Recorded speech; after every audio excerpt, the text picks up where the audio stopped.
Hello बच्चों, you are welcome in future study point. और आज आप पढ़ेंगे यहाँ पे class 10 mathematics sample question paper mathematics standard. तो ये सेशन 2021-22 का सैम्पल पेपर है। तो यहाँ पे जो सेक्शन ए है, सेक्शन ए में बच्चों यहाँ पे 2 मार्क्स के क्वेश्चन है।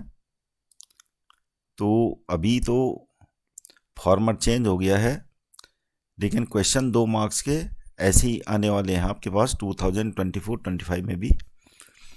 तो इसलिए आपके लिए ये वीडियो देखना ज़रूरी है। तो क्वेश्चन तो वही है। तो क्वेश्चन नंबर 1 करते हैं। Find the values of A25 minus A15 for the AP। अब AP हमें यहाँ दे रखा है,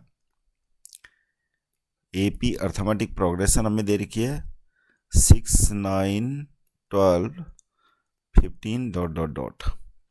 और हमें क्या निकालना है, A25 माइनस A15, इसकी वैल्यू निकालनी है। तो सबसे पहले हम तो nth टर्म वाला फॉर्मूला लगाते हैं यहाँ पे, A plus n minus 1D।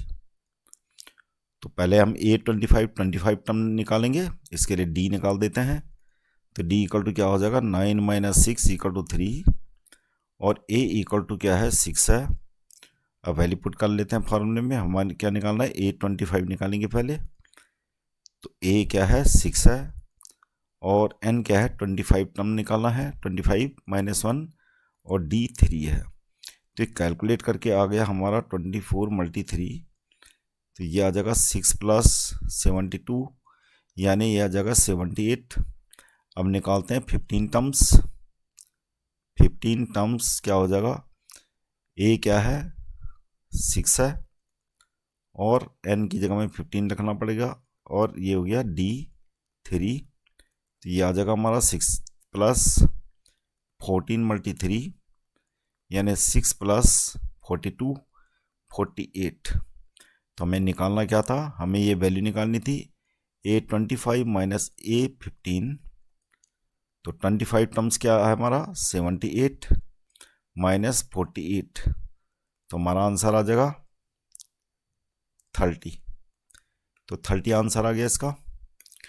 अगला है चॉइस का question. If 7 times the 7 terms of AP is equal to 5 times the 5th term, then find the value of its 12th terms. तो 7 times का मतलब क्या है, सॉल्यूशन होगा 7 टाइम्स का मतलब 7 मल्टी 7th टर्म का मतलब क्या है, A7 of the equal to मतलब 5 टाइम्स का मतलब 5 मल्टी 5th टर्म का मतलब A5। तो ये हमें दे रखा है। Then find the value of 12th terms. तो 12th टर्म की बात बाद में करेंगे, पहले ये कैलकुलेट कर लेते हैं। 7 मल्टीप्लाई A7 का मतलब है, यानी nth टर्म का फॉर्मूला लगाते हैं, AN equal to A plus n minus 1D। और यहाँ खाली हमें n पता है 7, तो A प्लस क्या हो जाएगा, 7 माइनस 1D। तो 7 माइनस 1D यानी ये, और 5 मल्टी A प्लस 5 माइनस 1 और D। तो यहाँ पर ये आ जाएगा 7 A प्लस 6D, और ये हो जाएगा 5 A प्लस 4D। अब ये सिंप्लीफाई कर लेते हैं, 7A प्लस 42D, ये हो जाएगा 5A प्लस 20D। अब A को इस तरफ ले लेते हैं, ये हो जाएगा 7A माइनस 5A, और ये हो जाएगा 20D माइनस 42D, यानी हमारा आ जाएगा ये माइनस 22D, और ये आ जाएगा माइनस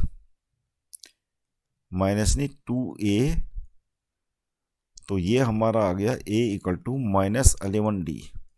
अब हम ये सब्स्टिट्यूट करेंगे यहाँ पे, जब हम 12th टर्म निकालेंगे तो nth टर्म वाला फॉर्मूला लगा देते हैं, A प्लस और 12 माइनस 1D।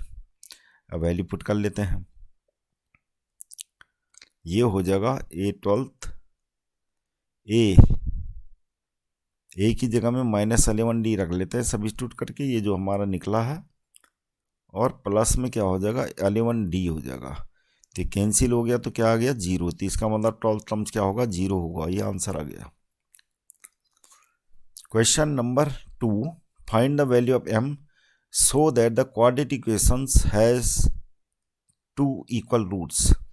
तो हमें जो क्वाड्रेटिक इक्वेशन दे रखा है वो क्या दे रखा है, mx 5x - 6 = 0। ब्रैकेट को खोल लेते हैं तो क्या हो जाएगा 5mx² - 6mx = 0। अब क्या करना है, हमें इक्वल रूट्स की कंडीशन जो होती है वो लगानी है। तो डिस्क्रिमिनेंट क्या होना चाहिए, b² - 4ac, ये डिस्क्रिमिनेंट होता है। तो डिस्क्रिमिनेंट की वैल्यू क्या होनी चाहिए इक्वल रूट्स में, ये = 0 होना चाहिए। तो b यहाँ पे कितना है -6m, तो -6m का होल स्क्वायर कर लेते हैं। a कितना है 5m, यानी a मतलब x² का कोएफिशिएंट, और c हमारा यहाँ पे क्या एब्सेंट है, तो c क्या हो जाएगा 0। तो इसका मतलब क्या हुआ 6m का होल स्क्वायर = ये 0 हो गया। 36m² = 0, यानी m = हमारा आंसर क्या आ जाएगा 0। तो ये आ गया वैल्यू m =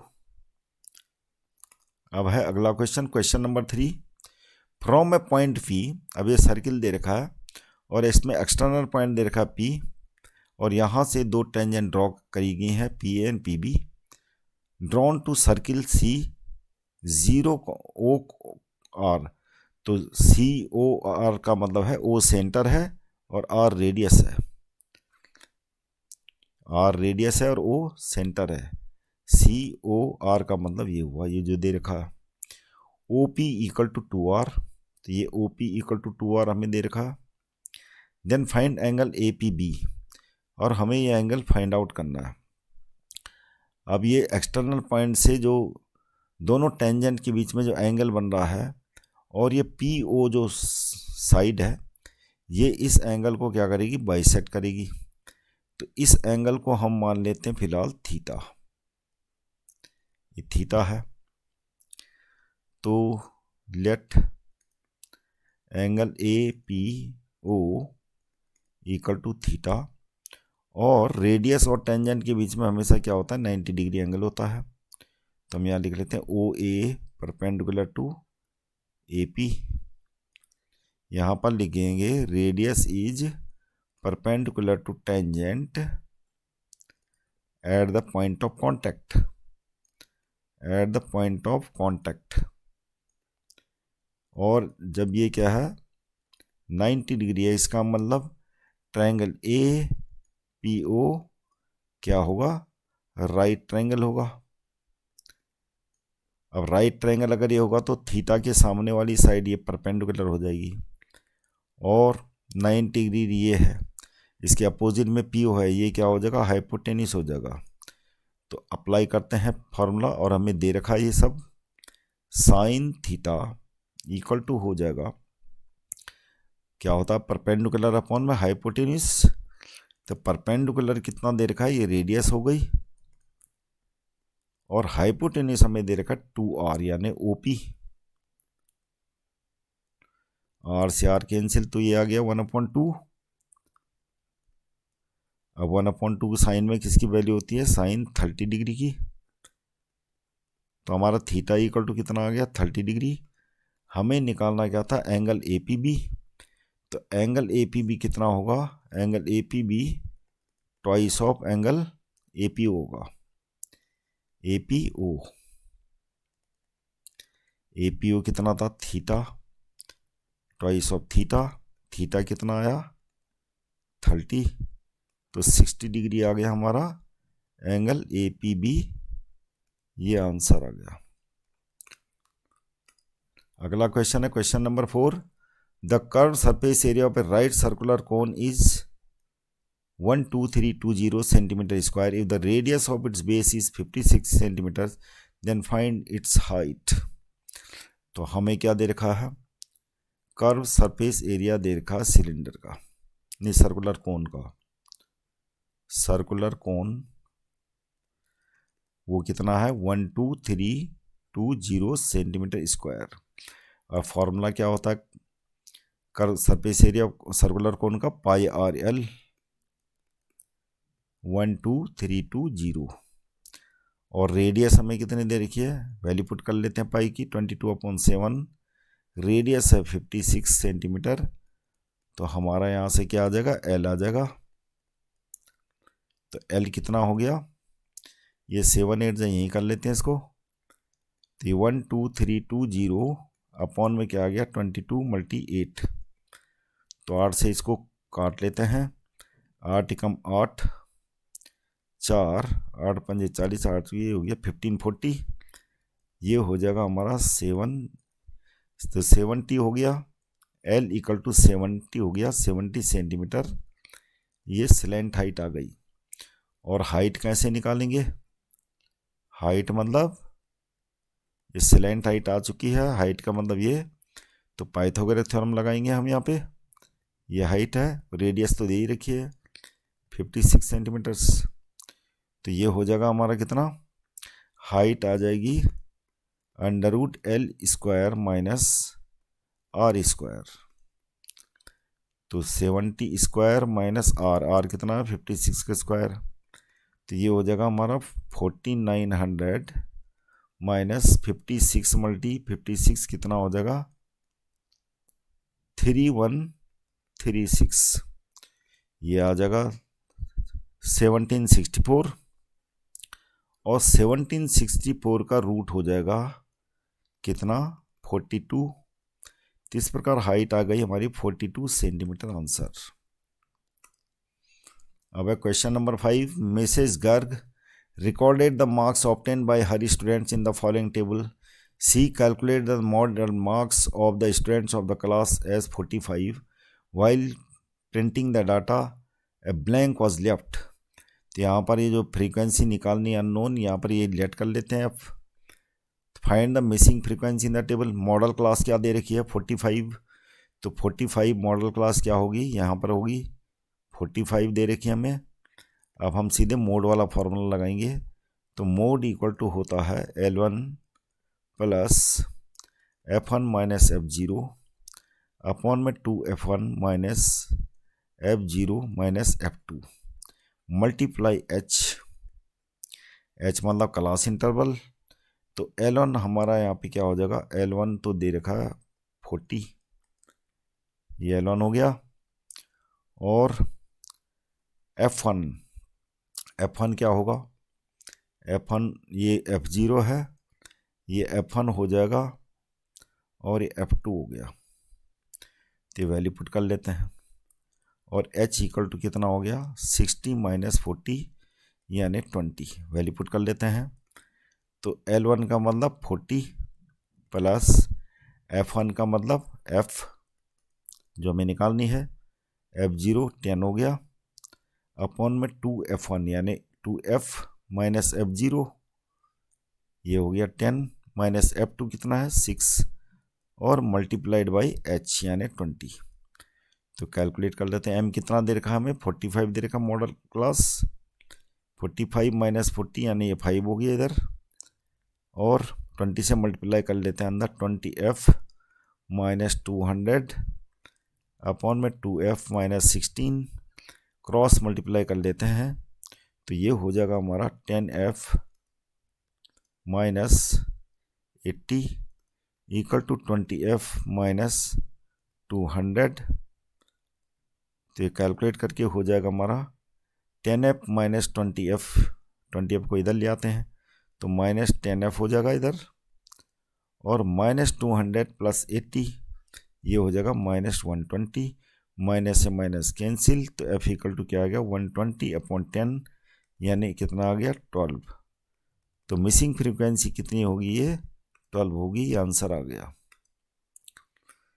अगला क्वेश्चन है question number 6। If Ritu were younger by 5 years then what she really is. तो मान लिया उसकी प्रेजेंट एज रितु की क्या है, let present age present age of Ritu कितनी है, x है, और बता रहा है Ritu were younger by 5 years. अगर वो 5 ईयर्स यंगर होती है तो when she was 5 year younger, 5 year younger का मतलब क्या हुआ कि अब उसकी एज 5 ईयर यंगर का मतलब x-5। तो कंडीशन क्या है, then the square of her age, तब square of her age would have been 11 more than 5 times her percentage. तो 5 अगर यंगर होती है तो इसका स्क्वायर का एज कितना हो जाएगा, would have been 11 more than 5 times, 5 times of her percentage का मतलब 5 टाइम्स ऑफ परसेंटेज ये हो गया, 11 मोर देन का मतलब प्लस 11 इतना हो जाएगा। मतलब जब 5 ईयर्स यंगर होती है उसका स्क्वायर प्रेजेंट एज का 5 टाइम्स से 11 ज़्यादा हो जाती है उसकी एज। तो ये लिख दिया हमने जैसे वो क्वेश्चन में बता रहा है। अब ये इक्वेशन हम सोल्व कर लेते हैं आगे। x² प्लस 5 का स्क्वायर 25 माइनस 2 5 जा 10x equal to 5x plus 11। तो ये हो जाएगा हमारा x² माइनस 15x और प्लस 25 माइनस 11, तो कितना हो जाएगा 14 इक्वल टू 0। अब यहाँ पर इसको सोल्व कर लेते हैं क्वाड्रेटिशन को। x² minus 14x minus x plus 14 equal to 0। ये हो जाएगा x minus 14 minus 1 x minus 14 equal to 0, और हमारा एक फैक्टर आ जाएगा x माइनस 14, दूसरा फैक्टर आ जाएगा x माइनस 1 इक्वल टू 0। अब क्या होगा, इसके एक रूट आ गया x इक्वल टू 14, दूसरा रूट आ गया x इक्वल टू 1। अब हम देखते हैं कि ये कंडीशन कौन सा रूट सेटिस्फाई कर रहा है। तो यहाँ पर ये बता रहा है कि 5 ईयर्स यंगर, तो अगर 5 ईयर्स यंगर होगी तो इस केस में जो केसेस फिट बैठ रहे हैं वो इस एज में बैठ रहे हैं x इक्वल टू 14। अगर 14 ईयर्स होगी तो 5 ईयर्स यंगर तो उस कितने ईयर की हो रही हो, 9 ईयर्स, ठीक है ना। x इक्वल टू 1 ये इम्पॉसिबल है, अगर 5 ईयर्स यंगर यहाँ से हो जाएगी तो माइनस में आएगा। तो सो बिफोर 5 ईयर्स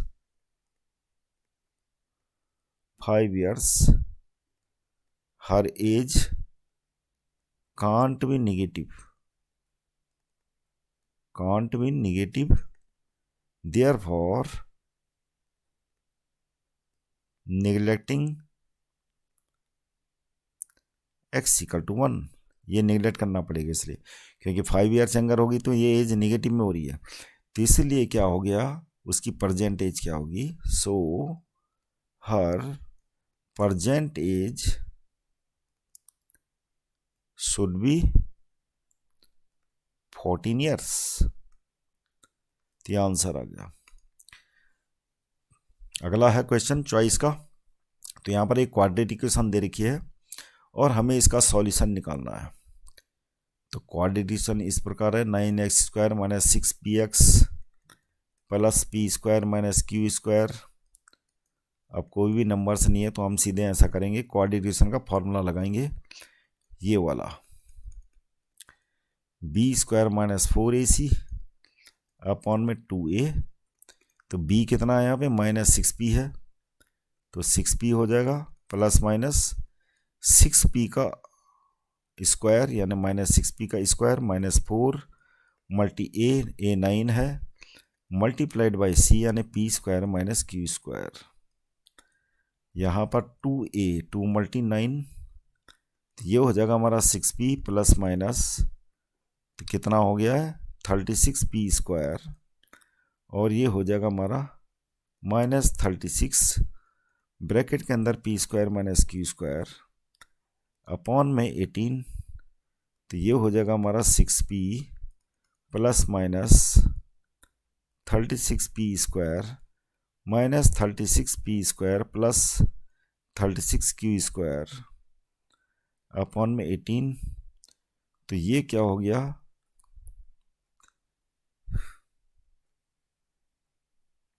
ये दोनों कैंसिल हो गए, तो हमारे पास क्या बचा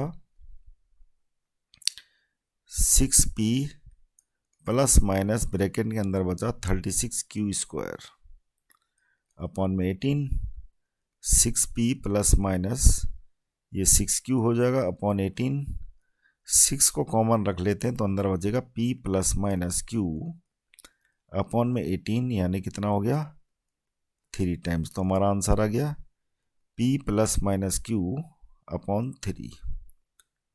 तो आंसर आ गया P plus minus Q upon 3 is the answer.